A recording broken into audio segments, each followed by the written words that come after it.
Brinda, thank you so much for joining me. So, the credit policy did not have any surprises in terms of either repo rate or bank rate, which have remained unchanged.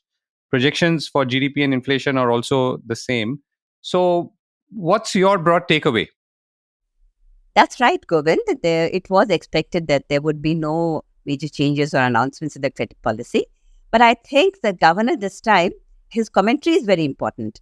And I think his focus this time has been more on growth.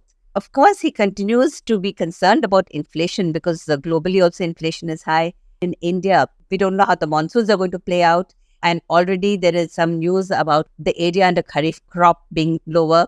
So though the vegetable, tomato, potato prices have come off, pulses, cereals, etc. still remain elevated. So overall, he's still concerned about inflation. And he also says, look, I'm not going to be comfortable with under 6%. I want it to come to 4%.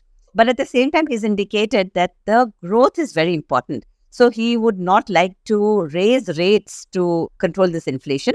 But I think he's going to do it through liquidity management. That's why he announced the OMOs.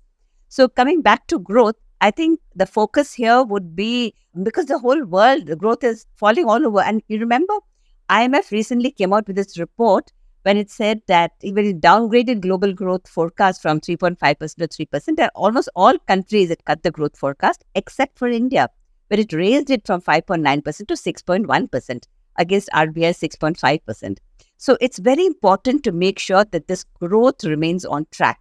So I think here on, RBI's focus would be on how to make sure that we have sustained growth going forward. And you touched upon liquidity and open market operations. Could you explain that for our listeners and conceptually what that means and how that will work in this specific context of managing inflation? More liquidity means more demand, and that would, of course, push up prices. So if you want to control inflation, one way, of course, is to raise the rates, repo rates, interest rates. Another is to make sure that liquidity is adequate, is not excess.